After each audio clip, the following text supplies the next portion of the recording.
Hey there, welcome back to Never Is Funny.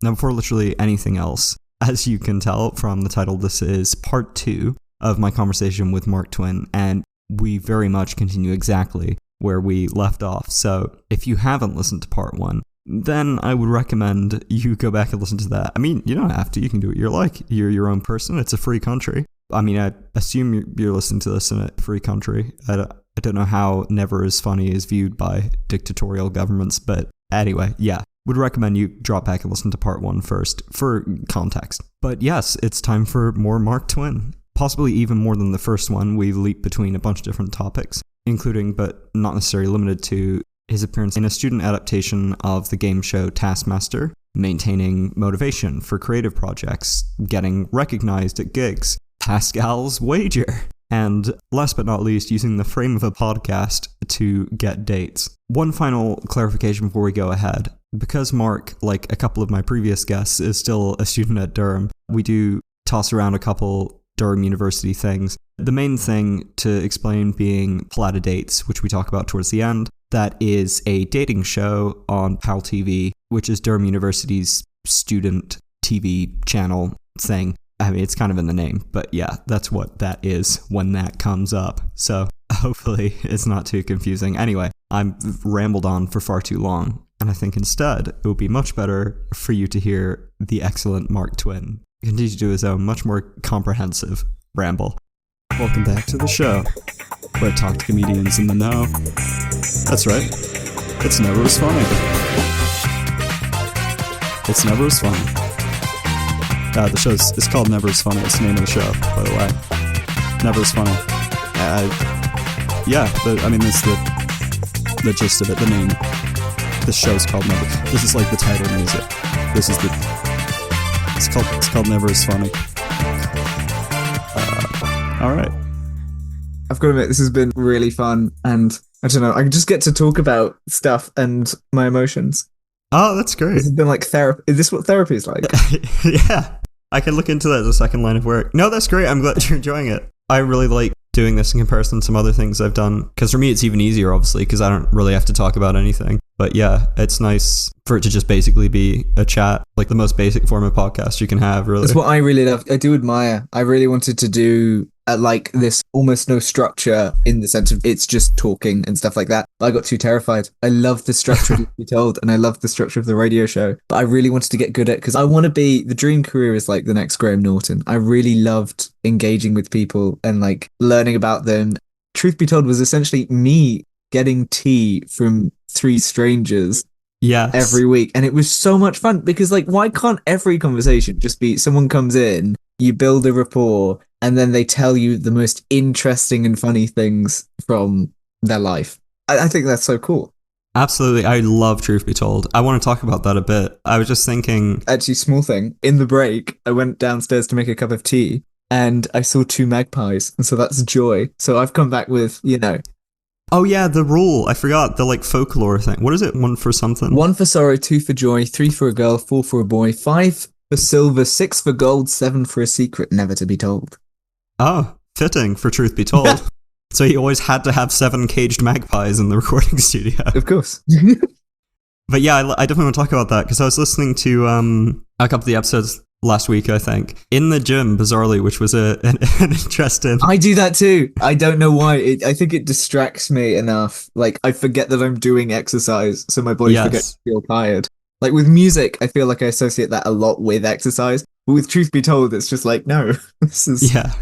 But yeah, there was a moment which I really liked, which was that you had 2 stand-ups. It was Eli Fuller and... Tom Kane, that was it. And you made a joke about him being like red pilled. Oh no, yeah. And he was like, what does that mean? And you like stuttered for a moment, and you're like, Google it. What did I say it was? What was the word? Red pilled. Red pilled, oh my god, yeah.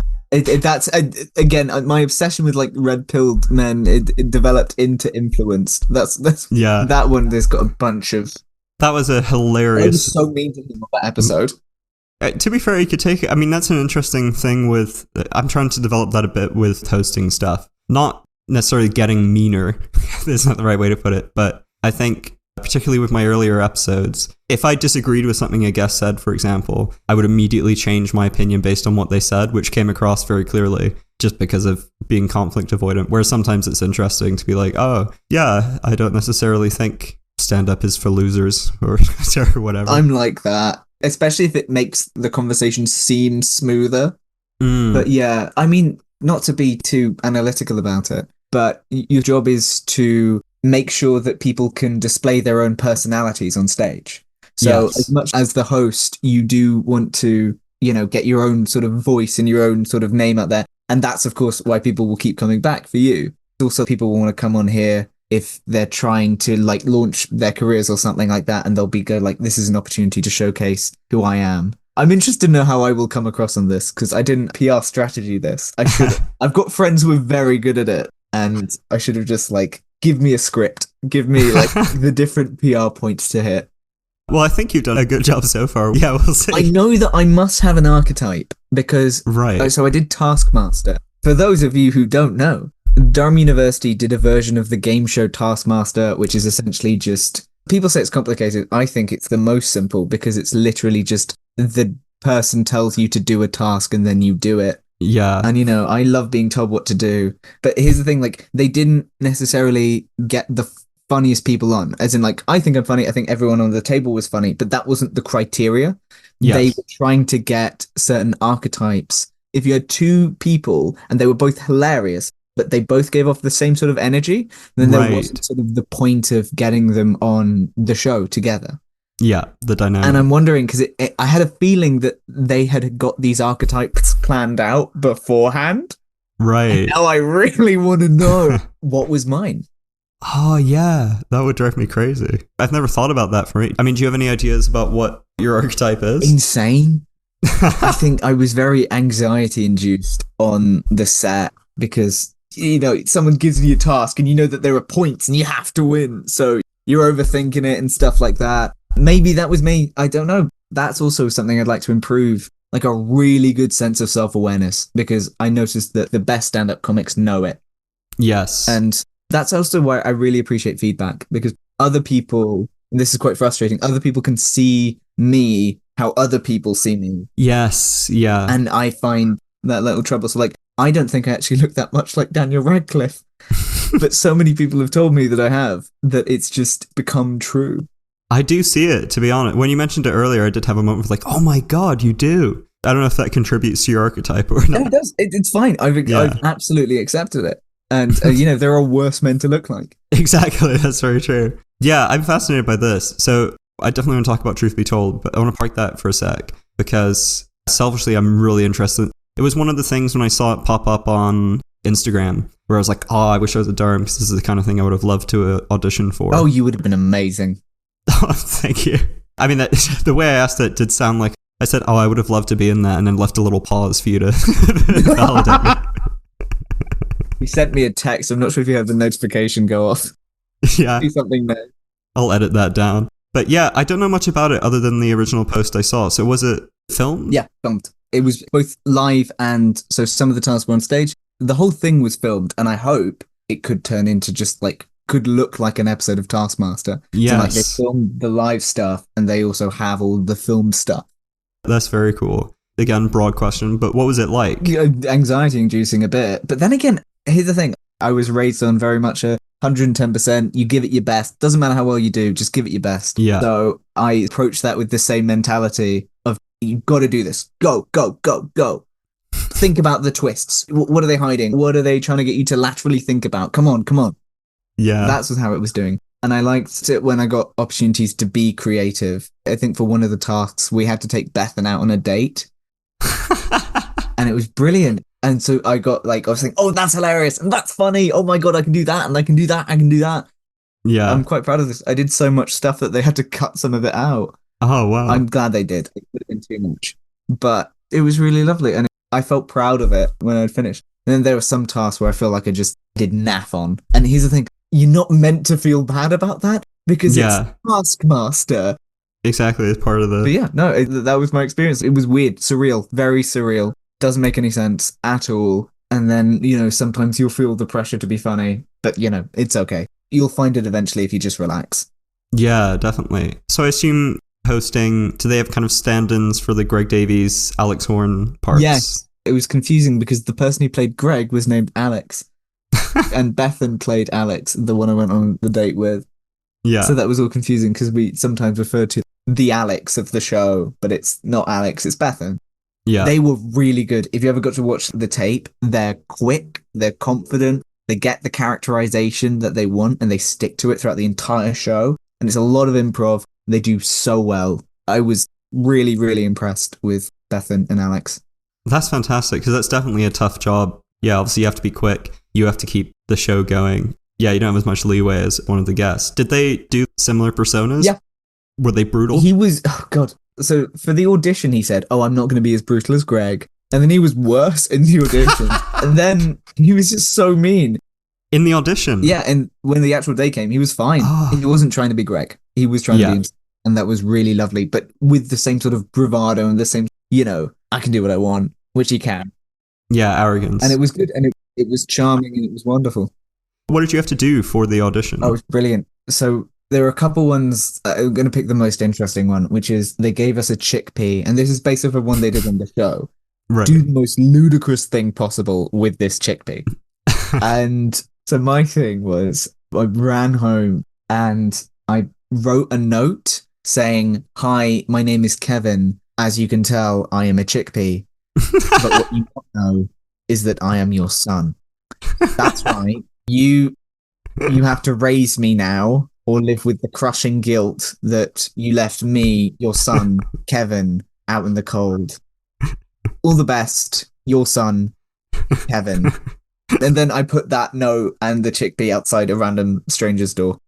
Oh, wow. Oh, that's a great finishing touch to that. That's really good. When you were doing it, like as compared to sketch and stand-up, for example, were you playing a persona or did you just be yourself? For the first one, I definitely was trying to because you've got all that energy.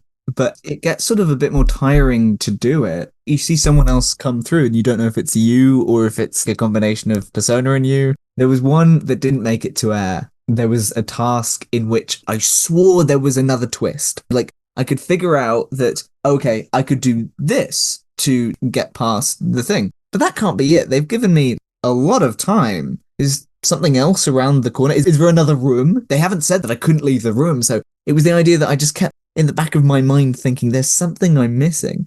And then that genuinely started to drive me crazy. And then that came through on camera. But it was the idea that in that instance, all I had to do was just not hold back. I was aware of the camera and I was aware that it was funny to watch just somebody going around just like, what's going on? Tell me! And it's a shame that one didn't make it because I thought that was brilliant. Oh, no. Oh, that is a shame. The recording of me being absolutely insane is out there somewhere. You'll find if you go through both my dramatic and comedic work, I do yell quite a bit. If you want to put something in this episode, I did it a year ago, but it's still probably one of the best things I've made. It's called Internal Suffering. I'm an intern and it's a comedy movie where I'm like, I want to do the best that I can and like help out at this, corporation, but the boss is an absolute dick. I find out the business is corrupt and it has no right. It is a student film. It was filmed in like a day. And it has no right to be as funny as it is. That does sound good. Is it available like up somewhere? It's on YouTube. Durham student film. Fantastic. I'll drop a link to that in the episode notes. We're talking earlier about balancing things. That is an admirable number of projects that you're doing / have done. Here's the thing. It doesn't feel like enough. Right. Yeah. The reason why I'm doing them, my friends in other universities, I say like, oh, what have you been doing? They're just like, doing work, hanging out, having fun. Well, I think Durham's just at least the groups that I hang out with, they do so much. This is really an accomplishment of you going out and producing your own podcast and like people and being all professional and whatnot. And then you've got people running comedy clubs and producing short films. Yes, it's insane. And being like rugby players on as well and leads in bands. And like Henry Gwilym, he did everything. He was in the Durham Revue. He was a lead singer in the band. He played rugby. He was a chef. He ran his own pizza business. He ran a pizza business. I think he still does. Danini Pizza. Shout out. I don't know why. But yeah, it's insane. So part of that is just, yeah, me feeling like I have to do something to keep up with this world. I Yes. can't take a step back. I have to keep. And I've only got it for 3 years, and I've only got it for a month now. Yeah. So the pressure to do something with that last month, like I'd like to get into the acting industry. That would be really nice. So my goal right now, if anyone's listening to this and making a short film, and they need a guy who kind of looks like Daniel Radcliffe. I definitely felt that pressure at uni because it's the what's the word, dagger and the double-edged sword, something like that, where Right? you're surrounded by so much stuff going on, which is great because there's so many options, but also there's so many options. Yeah. And it always feels like, oh, I should be doing, like last year I did a tiny bit of student film stuff, and then I was like, oh, but what about I need to do more stand-up? I mean, that's something I miss. I mean, annoyingly, despite not being surrounded by that anymore and living in rural Wales, I still somehow feel the pressure of that around me, even though those around me are sheep. And as far as I know, they haven't got many creative projects going. I do miss at uni, there's always something to sign up for or do or try out, which is fantastic. So you mentioned like acting industry stuff. Do you know where you want to leap into after uni? No idea. Whatever's most accessible for me at the moment. I'm not too picky. I'd like an ideal career of doing it all and at some point moving in from thing to thing. But whatever I'm suited for, because I think I'll have to learn to do stuff I don't want to do. And now that I'm a bit young and hungry, I'd love to try and, if somebody just says like, oh, do this, I'm like, okay, cool. Like, I haven't made up my mind yet, so I'm fine for somebody else who's like, this would be the smart thing to do. And then I do that. I love young and hungry as a self-description. That might be your archetype. I like that. Did you enjoy, I mean, I think you did from how you talked about it, but doing stuff like Truth Be Told and radio? I know you're on Conversations from the Coffee Shop as well. No, I did. I loved it. And it was hard to make time for it. But like this has been a pick-me-up. Like, talking is just... Oh, great. There's something lovely about it. Maybe this will have inspired me to restart up something. Because the idea was that after Truth Be Told, I was going to start up my own thing, which was going to be my own sort of independent intellectual property or something. And then I could take it out, and then I could, like you've done with Never Is Funny, you could do it afterwards. Yes. And then go to the BBC or whatever and go like, hey, you want to buy this? Yeah. And that would be, again, I was about to say, that sounds like an unrealistic dream, but Durham has really helped break down that idea of... Yes, 100%. I mean, it's unbelievably easy, really, to... Obviously, this being incredibly successful and all that stuff is a different story and obviously takes work and time. But there's a reason everyone has a podcast out, because it is incredibly easy to set up stuff for Spotify. Yeah. Is everything okay? Yeah, I need to plug in my laptop. Sorry. I was hoping to be clandestine. I loved getting up and walking away. It was a great power move. You said your piece and left. Oh, God. Yeah. It's like being silent after someone said something. You immediately think like, oh my God, they don't feel the pressure to clear that silence. They must be so self-assured. Yeah, because I've done that sometimes. Because as a power play? Not as a power play. That's the thing. I've had people come up to me, well, not regularly, but I've had people before when I've gotten to know them better be like, oh, you're so different to what I thought you were. I thought you were like really aloof and kind of arrogant and like too cool for me. And I was like, no, I was just really awkward and shy. And I never knew what to say. My thing is, I'm very introverted, which people immediately go, no, you're not. But it's the idea of like, this is a short burst of conversation that I can do. And I really love it and I really enjoy it. But I couldn't do the conversation all day. Oh, absolutely. I just absolutely loved, after doing a show, going upstairs and finding like a sofa when no one's on there and putting on headphones and sunglasses and just absolutely melting away. And I do love my own space and I love the calmness of silence. Yes. I was known for, with Keith's shows, disappearing the second we got off stage and then maybe meeting him at a bar like 3 hours later after I'd recharged. I know that's not how memories are made. And so that's what forces me to go out. But the moment where I have to choose between like, going out and staying in, I'm going to want to stay in, but I'm going to feel too guilty about it. And that's why I go out. The FOMO is a big thing. But also sometimes it's nicer to have a better memory of chilling out watching a video essay than a shitty memory of being in a bar wishing you were watching a video essay. No, I have to take that gamble. For me, it's like Pascal's wager or something like that. It's like, I'm just going to misquote philosophy because it sounds cool. I think it lined up. Is that the one about believing in God in case you go to hell? It's like, there's a choice to believe in God or not. If God does exist and you don't believe in him, then that has negative consequences. But if God doesn't exist and you do believe in him, nothing really happens. So it's Yeah. the idea that it's a smart choice if you go through all the probabilities to believe in God, because there's a chance that you might be right and then get into heaven, and then that's great. And do you really want to risk that? Yeah, that's true. Although there's still a chance of getting the wrong god or like wrong denomination. It might be most efficient to do them on a rota. Like, Yeah. it's Wednesday, time for Protestantism. I'd have it like a big wheel of fortune wheels. Yeah. Who are we believing in today? You could have it shaped like a crucifix and throw nails at it. No, it's like a dartboard, and then you throw it, and if it hits Jesus' wrist, that's the cross. Catholicism for me today. Yay! But yeah, with truth be told, is that something you ever want to continue at some point? No, I think it's done.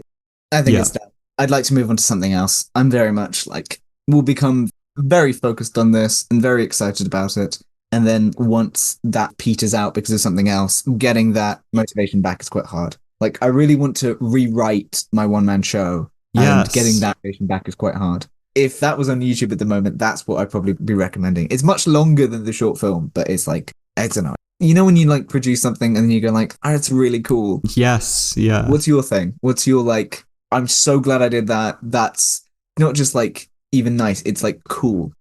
Yeah, I mean, I've done it that many, because I think I tend to get a sense of relief when I complete something rather than like, oh, that's amazing. It tends to be more when I'm in something brand new, which for me, this is sort of right now. I'm hoping I continue to maintain motivation for it. And then the other thing is, in the works right now, we've recorded a couple of things, but working on with my friend who I keep mentioning every 5 minutes. I should really start charging him for it, for plugging him. He does Welsh history a lot on YouTube. I do talking into a microphone. So we're starting up a little podcast where we cover various things in Welsh history together, and I try and kind of keep it accessible and like vaguely funny, hopefully. You're the Infinite Monkey Paradox or whatever it's called. Infinite Monkey Yes. comedian, the Penny Futon or something.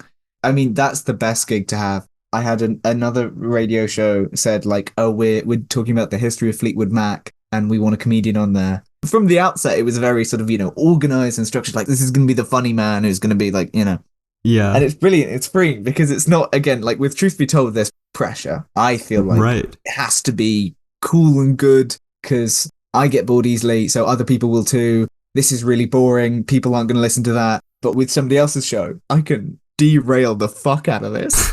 And I didn't completely because they had a very sort of, again, it was very structured. They had a very tight lid on it. Yeah. But you could tell, I think if you listen to it, you can tell there's an evil Mark behind the scenes trying to find what's the best way that I can not ruin this, but really juxtapose how seriously they're trying to, I don't know, that's what I really love. I love going into serious things and then trying to, I won't because I'll feel guilty, but if it's something like that where I'm given permission to be a bit disruptive, that's really lovely. Like, I'd love to just be like everyone on like a PAL TV show is being like super serious. And Yes. then it's just me being like, fuck off. I've had that exact thought about, that was one of the things that, like all of the other billion things, that was like, oh, I could have added this to my list of 100 things. But I always had an idea. I think one of the reasons I never fully went for it was because it was a big commitment of like getting known for that. But I like the idea of going on Palada dates or something, but just deliberately playing a really bizarre character. God, you on Palata dates would have been, that was me. But here's the thing. It only works if everyone else is playing it straight. Like, I've seen actually, they've done some PAL TV things, which is trying to be funny, and it is funny, yes. But I don't think it works because they are trying to be funny, and everyone's trying to be funny as well. And it's not like they don't do it, but no one wants to be like the straight man, which I get completely. Yeah. That's not the fun part. But yeah, no, I think PAL TV, if you're listening, if you really want to make people laugh, just do a series completely serious and then just have one person. Yes. Everyone else is like really awkward on the dates, and then there's just you who like doesn't give a shit. Yeah, 100%. Where did you grow up? Where are you from?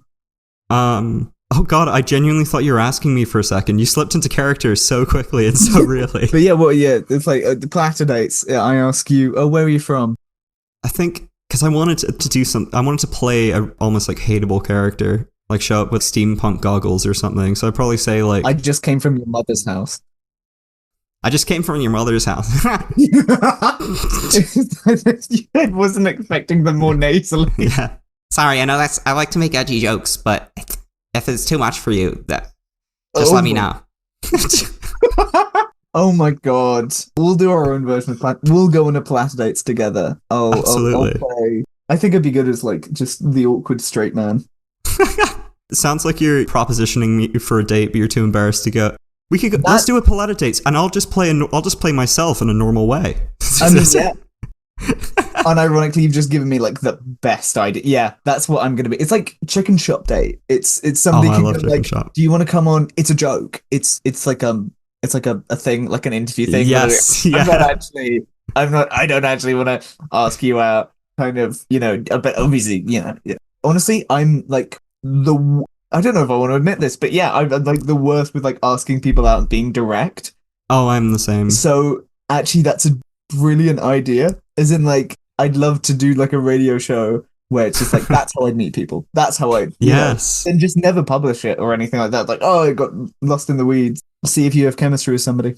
Definitely. I mean, there's some truth to that. Not so much for romance, but with this show, it's good for an excuse to call people up I wouldn't normally talk. Because normally I'm quite, like you mentioned about yourself, I'm quite introverted. So it's nice to have an excuse to be like, well, I have to do it for the show. I have to talk to people as and soon ask as you them. do it like that, I don't know. Okay, so if it's like something I have to do, I assume that they'll want to do it too. Yes. But if it's like, as soon as I think, oh, I have to ask someone out, there's somebody I like, I have to ask them out, my immediate thoughts turn to, they won't want to do this. Yes. Yeah, I had that just actually quite recently, and it's the idea that, like, if I wanted to ask somebody to do something which objectively wasn't actually that different, yes, I could use the same level of confidence for asking someone out, but I don't. That's an incredible hack, though. Yeah, I hope other people get comfort from the fact that this happens to other people. Oh, definitely. I mean, I think it's probably very common with people in the sphere. I'm always slightly jealous when I meet someone who's a really good comedian or something, and they've got no insecurity or anything. Oh, I hate that. They should be insecure. It's the exactly, price. Yeah. You can't be a tortured artist without the torture. That's just not fair. Oh, yeah. Speaking of tortured art, I don't know if you're comfortable with me calling your sketch that. No, that's fine. I've got to admit, sometimes, especially with the play and stuff, I do feel like, I don't know, I've had occasions where I've met people and I feel like I'm the embodiment of don't meet your heroes. Yes, yeah. I get the sense that some people have come up to me and they've expected me to be really like confident and extroverted. Yes, and, like, yes. not weird. And then I am. And then I can see it throw them off guard. Like they had a different perception of me in their brain. Oh my God, I've had that exact same experience. Like I mentioned earlier, after doing stand-up, you see the eyes change and they go, oh. It's real. But yeah, I mean, you could just do future social interactions all delivered from stage. It's a possibility. Literally, yeah.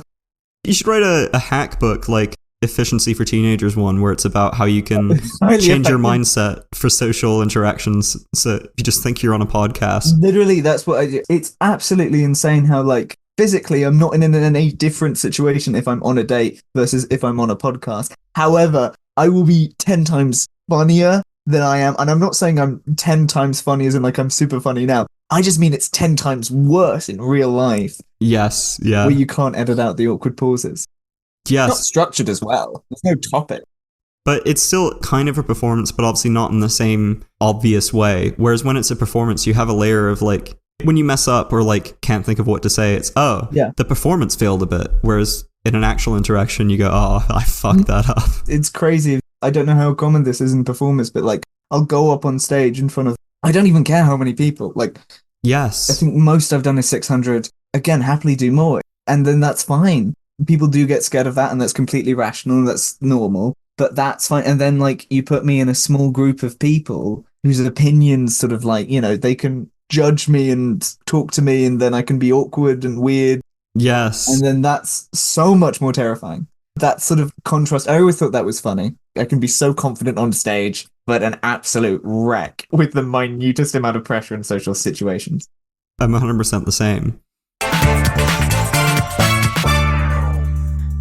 You might be thinking, that seems like an abrupt place to stop the conversation. And you would be thinking correctly. because unfortunately we both lost access to our Zoom recordings of the last meeting, which is where we, did the wrapping up stuff, did a sketch. We also probably did about 30 minutes of extra talking, which is a shame to lose, but also, I'm not going to lie, was a bit of a relief when it came to the editing. This very easily could have ended up being a 3-parter if we still had that. Next time Mark comes on, and he will be coming on, you will be coming on, Mark. I know you're listening to this. Yeah, look at you with that little Daniel Radcliffe-ass grin on your face. I see you for what you are. But yeah, I'd love to have you back on the show, man. And then we can do an example of your sketch writing.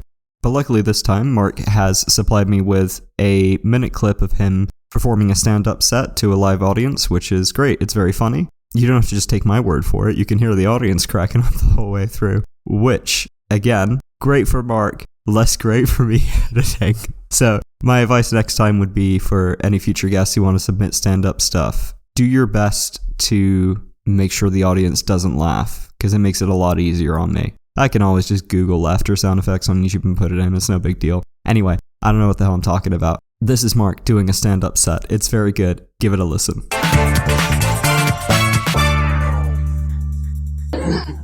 But even with all these historically proven techniques, I was still feeling a little bit sad. And you don't know what to do with a little bit of sadness, right? Because I don't want to go to a mental health charity with that shit. And as much as I love and trust all of my friends, they don't exist. So essentially, I'm left in this conundrum where if I was ever going to get help, it would have to be from an organization that is so dysfunctional, where the employees are so underqualified that if I wasted any of its time, I wouldn't impact society in any way, shape, or form. So I found out my college has welfare hours. These seem perfect. They're called drop-in hours, which means you drop all of your trauma in front of a complete stranger and then walk away cured. I don't know, I've been too scared.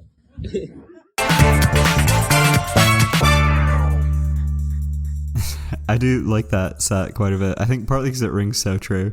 I mean, don't get me wrong, all the best to any kind of welfare system for mental health in any kind of university environment or educational environment.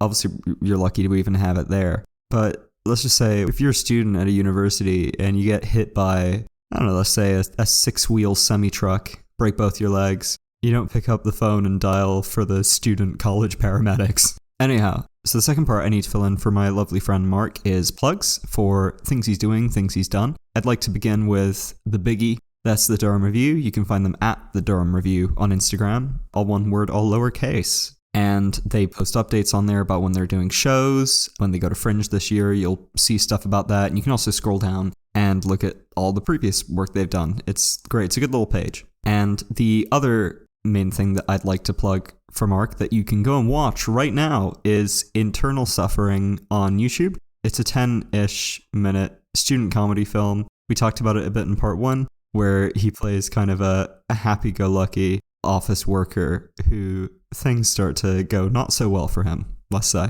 Oh yeah, and he's working for a company called Wank, so if that doesn't sell it to you, I don't know what will. Right, well, normally I like to fade in the outro music at the end of a bit of conversation, maybe some laughter, but it's just me. It's just me here, I'm on my own. So I'm just gonna simulate that for like half a second while the outro music fades in. Okay.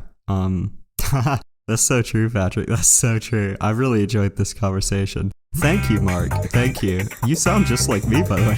I know. I've really picked up your accent over the course of this conversation. Yeah, that's so true.